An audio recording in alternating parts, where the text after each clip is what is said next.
नमस्कार दोस्तों, स्वागत है आप सभी का आपका अपने YouTube चैनल नी पैरा क्विज पर। जैसे कि आप सभी लोग जानते हैं कि हम लोग RS अग्रवाल की जो मैथ बुक है उसका सोल्यूशन लेकर चल रहे हैं। हमने LCM चैप्टर स्टार्ट किया है, बिल्कुल हम स्टार्ट से चल रहे हैं। पहला चैप्टर LCM ही है, उसमें लेस है और मैस है, उससे हमने स्टार्ट किया। पार्ट 1 हम लोग सोल्व कर चुके हैं। उसमें हमने लेस है मैस की कुछ बेसिक चीज़ों को समझा था और जाना था। आज हम पार्ट 2 लेकर आए हैं और इसमें से कुछ महत्वपूर्ण क्वेश्चन पर हम डिस्कस करेंगे। उससे पहले अगर आपने अभी तक हमारे यूट्यूब चैनल को सब्सक्राइब नहीं करा है तो प्लीज़ आप उसको सब्सक्राइब जरूर कर दें, बेल आइकन को दबा दें और साथ के साथ अगर वीडियो अच्छी लगे तो लाइक भी जरूर करें। तो चलिए बिल्कुल स्टार्ट करते हैं। तो पहला क्वेश्चन आपके सामने डिस्प्ले हो रहा होगा, डिस्प्ले पर लगा दो भाई जरा। तो पहला क्वेश्चन है, दो संख्याओं का अनुपात 15:11 है, यदि उनका मैसा 13 हो तो संख्याएं क्या होंगी। अर्थात क्वेश्चन ने कहा है कि दो संख्याओं का जो अनुपात है, पहले हम क्वेश्चन के बारे में थोड़ी सी बात कर लेते हैं। यानी कि दो संख्याओं का जो अनुपात है वो अनुपात उन्होंने दिया है 15:11 और यदि उनका मैस है, यदि उनका मैस हो हमारे पास 13 तो संख्याएं क्या होंगी, ये क्वेश्चन ने कहा है। अब अगर जब भी क्वेश्चन कोई भी क्वेश्चन लेस मैसे में अनुपात का आएगा, अब ज्योमेट्री का आपको बताने जा रहा हूं, उसको ध्यान करना। जब भी किसी क्वेश्चन में लेस मैसे का क्वेश्चन है और उसमें अनुपात दिया है, अब एक बात आप ध्यान दीजिए। मान लीजिए मेरे पास दो संख्याएं, एक है 10 और एक है 15। यदि मैं 10 के फैक्टर करूं तो 5 गुना 2 हो जाएंगे और यदि 15 के करूं तो 5 गुना 3 हो जाएंगे। यदि मैं दोनों के मैसे की बात करूं तो 5 हो जाएगा और अगर मैं लेसे की बात करूं तो 5 गुना 2 गुना 3 हो जाएगा। और अगर मैं 10 और 15 का अनुपात निकालूं, इनका अगर मैं अनुपात निकालूं तो ये 2:3 हो जाएगा। ठीक है, अब जो मैं बताने जा रहा हूं उस चीज को ध्यान करना। जब भी एक क्वेश्चन अनुपात का आता है, देखिए 10 और 15 का अनुपात कितना बैठा, 2:3 बैठा। अगर हम मैसे की बात करें, मैसे कितना है, इसमें 5 आया। और अगर मैं 5 को हटा देता हूं तो अभी भी अनुपात कितना है, 5 को हटा देता हूं तो अनुपात कितना होगा, 2:3 होगा। यानी कि अगर हम किसी संख्याओं में से मैसे को हटा दें तो जो अनुपात है वे अनुपात आता दोनों संख्याओं में। अर्थात जो अनुपात होता है, जो अनुपात होता है वो उस संख्या का मैसे होता है। उन दोनों संख्याओं का क्या होगा, मैसे होगा। जैसे यहाँ पर अभी मैंने आपको एक उदाहरण देकर समझाया, जैसे 10 और संख्याएं 15 हैं तो इनमें क्या अनुपात होगा, 2:3 होगा। और अगर मैसे की बात करूं, मैसे क्या होगा, 5 होगा। तो 5 नहीं आ रहा तो जो मैस है वही क्या है, अनुपात है। आप इस चीज को ध्यान रखेंगे। सेम क्वेश्चन लैसे में भी आएगा। अगर लैसे पूछेगा तो मैसे और गुणा दोनों की संख्या जो है वो आपका लैसे हो जाता है, ये बात आप याद रखेंगे। अब आते हैं हम क्वेश्चन पे। तो अगर हम क्वेश्चन की बात करें तो मैसे कितना 13, सपोज कीजिए मैंने माना पहली संख्या कितनी हो जाएगी 15x और दूसरी संख्या हो जाएगी 11x। तो ये क्या है, ये अनुपात है। और अभी हमने क्या बताया था, जो अनुपात होता है वो किसके बराबर होता है, मैसे के बराबर होता है। तो पहली संख्या क्या हो जाएगी, 15 गुना 13 और दूसरी संख्या हो जाएगी 11 गुना 13। तो ये हमारा क्वेश्चन हो गया। अब आप सोल्व कर सकते हो, कर लीजिए। 5 9 तो 195 हो जाएगा, ये हमारे पास हो जाएगा। दूसरा 13 और ये तो 11 की मल्टीप्लाई कर रहे हो तो 3 2 और हमारे पास 143। तो आंसर हो गया हमारे पास। तो संख्या क्या होंगी, 195 और 143। तो ये पॉइंट आप याद रखेंगे। इसमें जब भी अनुपात का क्वेश्चन आएगा तो अनुपात के क्वेश्चन में जो मैसे होता है वो अनुपात ही होता है। तो अगर यहाँ पर हम संख्या की बात करें तो 15x और दूसरी संख्या हो जाएगी 11x। तो अनुपात x क्या है, यहाँ पर मैसे है तो ये x क्या होगा 13। तो 13 की मल्टीप्लाई कर देंगे तो ये हमारे पास दोनों संख्या आएगी। समझता हूँ अगर आपको ये ट्रिक समझ में आ गई होगी, अच्छी लगी। अगर वीडियो अच्छी लगी हो तो दोस्तों इसको लाइक भी कर दो। तो पहला क्वेश्चन था हमारे पास ये आज की इस वीडियो का। तो नेक्स्ट क्वेश्चन की अगर हम बात करें, दो संख्याओं का अनुपात 2:3 है, यदि उनका लैसे 150 हो तो संख्याएं क्या हैं। देखिए बिल्कुल सेम, इस बार लैसे पूछा गया है। अनुपात है 2:3 और लैसे दिया है, उसका लैसे दिया है हमारे पास 150। तो बिल्कुल सिंपल सी करेंगे। पहली संख्या हमने माना 2x और दूसरी संख्या क्या हो जाएगी 3x। ठीक है, अब ये तो मैसे है, उसमें x क्या है, मैसे है। तो मैसे तो ये आ गया मेरे पास x। संख्या कितनी बची, 2 गुना 3, तो 2 गुना 3, और ये सारा किसके बराबर है, लैसे के बराबर, यानी कि 150। बात समझ में आ गई होगी आप जो मैं आपको बताना चाह रहा हूँ, क्योंकि x तो में से है, तो में से लेने के बाद जो कॉमन हमारा आता है, कॉमन के बाद जो संख्याएं बचती हैं उन सबका मल्टीप्लाई किसके बराबर होता है, लैसे के बराबर होता है। तो x तो कॉमन है दोनों में, तो x आ गया, और 2 क्या बचा, यहाँ पर 2 बचा, और यहाँ क्या बचा, 3 बचा। तो ये क्या हो गया, लैसे हो गया कि क्वेश्चन में कितना लैसे दिया गया, 150 दिया गया। आप समझ गए, आ गए हो। चलिए सोल्व करते हैं। तो x बराबर 150/6, अगर मैं इसको सोल्व करूँ तो 6 दूनी 12, 25 आ जाएगा। अब यहाँ से पहली संख्या क्या हो जाएगी, ये पहली संख्या है, 2 गुना 25 यानी कि 50 हो जाएगी पहली संख्या। दूसरी संख्या है 3 गुना 25 यानी कि 75 हो जाएगी। तो ये हमारा आंसर हो गया। ये बिल्कुल अनुपात के क्वेश्चन है, इनकी संभावना ये हो जाती है क्वेश्चन आने की, तो आप ध्यान रखेंगे। पहली संख्या मान लीजिए संख्या का अनुपात है, तो लैसे कितना 150 है, तो संख्या कितनी हो जाएंगी, 2x और 3x। तो अगर मैं यहाँ से फैक्टर करूँ, अगर मैं इस 2 के फैक्टर करूँ तो 2 गुना x होंगे, 3 के फैक्टर करूँ तो 3 गुना x होंगे। तो लैसा का मतलब क्या होता है, जो फैक्टर है कॉमन है वो एक बार, और जो 2 गुना बचते हैं वो दोनों बराबर हो जाएंगे। और ये किसके बराबर, 150 के बराबर आ गया। तो इसकी मल्टीप्लाई 150 के बराबर आ गई। यहाँ से x की वैल्यू है 25, x की वैल्यू रख देंगे तो पहली संख्या 50 और दूसरी संख्या 75 आ जाती है। ठीक है, तो ये हमारे पास दूसरे नंबर का क्वेश्चन है। हम डिफिकल्ट लेवल पर भी चलेंगे, लेकिन एक्चुअली में हम बिल्कुल स्टार्ट से चल रहे हैं, जिसका आप अगर आपका बेसिक क्लियर नहीं तो ये सारी चीज़ें आपको आने वाले समय के लिए बहुत हेल्प देंगी। तो बिल्कुल आप पॉइंट टू पॉइंट करते चलेंगे, कोई भी चीज़ आपको स्किप नहीं करनी है। नेक्स्ट क्वेश्चन देखते हैं।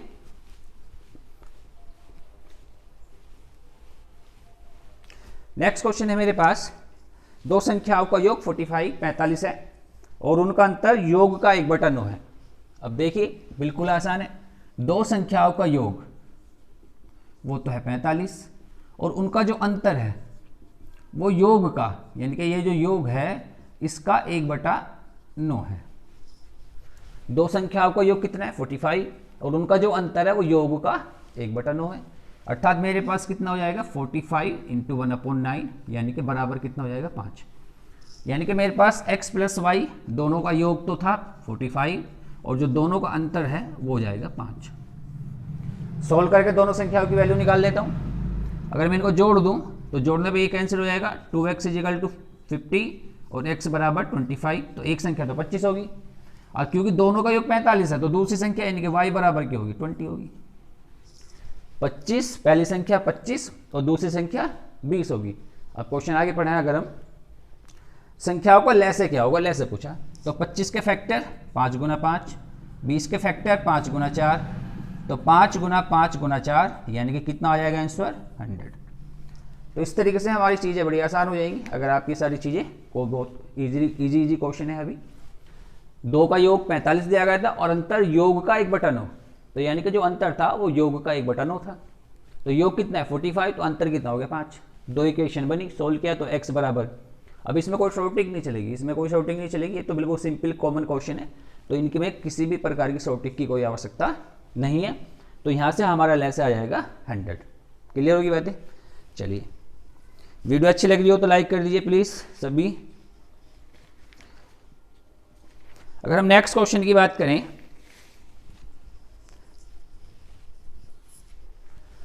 हमारे पास अच्छा क्वेश्चन है ये, और दूसरे देखो ये सारे क्वेश्चन आए हुए हैं एसएससी में, आए हुए हैं सारे क्वेश्चन जो हम डिस्कस कर रहे हैं। कोई भी ऐसा क्वेश्चन नहीं लिया है मैंने जो प्रीवियस ईयर की परीक्षा में ना आया हो। इस बार अच्छा क्वेश्चन है। क्वेश्चन ने कहा है कि दो संख्याएं x और y, x y दो संख्याएं, संख्याओं का मैस है 3, मैस जो है वो दिया गया 3 और आगे उसने कहा लैसा है 105 और लैसा जो दिया गया है वो दिया गया 105। उसने कहा कि यदि दोनों का योग 36 हो, मतलब x + y बराबर 36 हो, तो आपको 1/x + 1/y की वैल्यू बताइए। आया हुआ क्वेश्चन है एसएससी में ये क्वेश्चन आया हुआ है। चलिए देखिए कितना आसान क्वेश्चन है। दो संख्या x × y है, x और y मैस लैसे दिया है, तो यहाँ से पहली संख्या गुना दूसरी संख्या बराबर क्या हो जाएगा, लैसे गुना मैसे या मैसे गुना लैसे। तो ये हमारे पास एक कंडीशन तो ये बनेगी, ये हमें पता है। कि अगर दो संख्याएं हो तो उनका गुणनफल लैसे मैसे के गुणनफल के बराबर होता है। अब इस पर अगर हम आए तो इसको हम लिख सकते हैं एक्स वाई और एक्स प्लस वाई। क्लियर होगी यहां से बातें। अब x प्लस वाई की वैल्यू कितनी है 36, x प्लस वाई की वैल्यू 36, सॉरी मैं से जो है 3 है 36, और x इंटू वाई ये यहां से, तो 3 गुना 105। अगर हम सोल्व करें तो ये कितना हो जाएगा 12, और अगर हम इसको आगे सोल्व करें 3 चौक 12, 3 3 9 15, ये हमारा आंसर होगा। यानी कि हमारे पास बिल्कुल आसान सा क्वेश्चन था। देखिए दोबारा, दो संख्याएं थी एक्स वाई, उनका मैं से इतना था, ले से इतना था, तो दोनों संख्या आपको गुणनफल ये हो जाएगा। दूसरी कंडीशन एक्स प्लस वाई बराबर 36 आपको दिया गया था, तो यहाँ से इसकी वैल्यू उसने पूछी थी, तो अगर हम इसको यहाँ से सोल्व करेंगे तो एक्स, ये हमारे पास X plus Y upon X Y हो जाएगा, जहाँ एक्स प्लस वाई की वैल्यू तो आपके पास है 36, और एक्स इंटू वाई की वैल्यू अभी आ गया हमारे पास 3 इंटू 105। सोल्व करने पर 4/95 हमारे पास आ जाता है। तो अच्छा क्वेश्चन था, ये आया हुआ क्वेश्चन था, तो आप इसको ध्यान देंगे। चलिए नेक्स्ट क्वेश्चन देखते हैं। देखिए मैथ में आप प्रैक्टिस करते रहेंगे। अगर आप मैथ को इजीली सोल्व करना चाहते हैं और आप चाहते हैं कि मैथ आपको अच्छे से आए, तो मैथ में आप प्रैक्टिस ज़रूर करेंगे। मैथ हमेशा प्रैक्टिस मांगता है। जितना ज़्यादा मैथ में आप प्रैक्टिस करेंगे तो मैथ आपके लिए उतना ही ज़्यादा आसान हो जाएगा। नेक्स्ट क्वेश्चन की अगर हम बात करें, दो संख्याओं का मैं से 27 है, अर्थात आपको मैं से दिया है 27, दो संख्याओं का मैं से 27 है। नीचे दी गई संख्याओं में से कौन सी संख्या इसका लघुत्तम समप्रत्यय हो सकती है? ले से कौन सी संख्या हो सकती है ये पूछा। अब बिल्कुल इसमें कोई गुना भाग नहीं, कॉमन की बात, कॉमन सेंस की बात थी। जब भी हम लेसे और मैसे में अंतर देखें, मान लीजिए किसी संख्या का लेसे 2 है, तो जब भी उस संख्या का आप लेसे निकालेंगे तो जो संख्या बचेगी उसमें हम में से की मल्टीप्लाई करते हैं। आपको पता है, हमने अभी स्टार्टिंग में डिस्कस किया। सपोज करो मेरे पास 20 और 15 दो संख्याएं हैं, तो अगर मैं इसको देखूं तो मैं इसको लिख सकता हूँ 5 गुना 4, इसको लिख सकता हूँ 5 गुना 3। यहाँ से में से तो हो जाएगा 5, और अगर मुझे ले से निकालना हो तो इस 4 की और इस 3 की भी गुना करनी होगी। यानी कि जो मेरे पास में से आ रहा है, ये जो कोई भी संख्या आएगी, जैसे मेरे पास आ गया 20 या 60, 60 मेरे पास आ रहा है लेस है इसका, तो ये 60 जो है वो में से का गुणज, एक गुणज होगा। यानी कि जो में से आया था हमारे पास, में से क्या था 5, तो 60 जो है वो 5 का गुणज है, कहीं ना कहीं उसके टेबल में आता है। तो यही वाली हम त्रिज्या लगाएंगे। जब में से है तो जो में से है 27, तो 27 में ऑप्शन में से उस संख्या को देखेंगे जो 27 की मल्टीप्लाई में आती है। जो भी संख्या 27 की मल्टीप्लाई में आएगी वही उसका राइट आंसर होगा। अगर हम ऑप्शन की बात करें तो पहला ऑप्शन 84, तो मुझे लगता है कहीं नहीं आती, तो ये वाला खत्म हो गया। दूसरा ऑप्शन 130, 7 के टेबल में लास्ट में 0 संभव ही नहीं है, केवल 10 में आएगी, वो भी 2 से 70 हो जाएगा। ये कॉमन सेंस की बात है। 135 एक बार को हो सकते हैं, क्योंकि अगर हम 5 की मल्टीप्लाई करें 27 में तो 5 7 35 और 5 2 10, तो ये हमारा 27 के मल्टीप्लाई में आता है, इसलिए इसका राइट ऑप्शन होगा 135। यानी कि दो ऐसी संख्याएं जिनका अगर में से 27 हो तो उनका संभावित जो लेस होगा वो कितना होगा 135 होगा, क्योंकि आप इसको 27 और 5 लिख सकते हैं। ठीक है। अगर संभव की बात करें, संख्या क्या होगी, तो एक संख्या तो 27 होगी और दूसरी संख्या 135 होगी, क्योंकि इसके 27 के और 5 का कोई भी फैक्टर नहीं बन रहा है। 5 को हम लिख सकते हैं 5 गुना 1, तो 27 5 गुना 1, यानी कि पहली संख्या ये और दूसरी संख्या ये हमारे पास आ जाएगी। तो आप इस तरीके से भी इस क्वेश्चन को सोल्व कर सकते हैं, इस तरीके से सोच कर। तो ये संख्या है, हालांकि संख्या उसने नहीं पूछा था, केवल उसने ले से पूछा है, तो ले से हो जाएगा 130। बाई चांस अगर संख्या पूछ ले तो फिर हम इस तरीके से उसको सोल्व करें। क्लियर होगी बात। नेक्स्ट क्वेश्चन के बारे में चलते हैं। अगर आपको कोई डाउट हो तो आप कमेंट करके मुझे बता सकते हैं कि सर ये हमें डाउट है, हम कोशिश करेंगे कि उसको हम डाउट को दूर करें। नेक्स्ट क्वेश्चन, 3 लकड़ी के सहतीर क्रम से 36 मीटर, लकड़ी के सहतीर हैं या लकड़ी के गुटके हैं, जिसमें एक है 36 मीटर, दूसरा है 54 मीटर, और तीसरा है मेरे पास 63 मीटर, 63 मीटर। इन्हें बराबर लंबाई के छोटे टुकड़ों में बांटना है, प्रत्येक टुकड़े की अधिकतम लंबाई क्या होगी? उसने पूछा है अधिकतम लंबाई,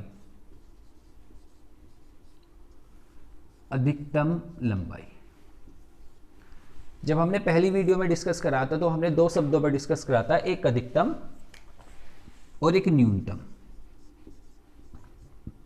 और मैंने आपको बताया था जब भी वो अधिकतम पूछेगा तो अधिकतम में हमेशा में से निकालना है आपको, और मैंने ये भी बताया था कि क्यों निकालना है।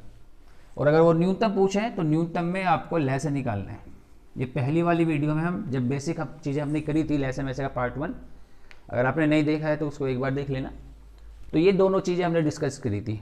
तो चूंकि यहाँ पर अधिकतम लंबाई पूछा है इसलिए हमें इसका में से निकालना है, और जो भी में से आएगा वो इस क्वेश्चन का राइट आंसर होगा।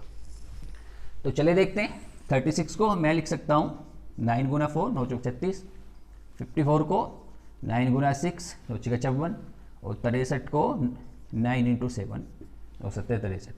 कॉमन की बात करूँ तो मेरे पास 9 आ रहा है, तो अधिकतम लंबाई कितनी हो जाएगी? 9 मीटर। तो इस प्रकार मेरे जो क्वेश्चन का सही जवाब होगा वो हो जाएगा 9 मीटर। बिल्कुल एक सिंपल सा और आसान सा क्वेश्चन था, तो आप इस चीज़ को ध्यान रखें। आज की वीडियो का लास्ट क्वेश्चन देखते हैं। उन छात्रों की अधिकतम संख्या क्या होगी? डिस्प्ले आपके सामने आ ही रहा होगा क्वेश्चन बार बार।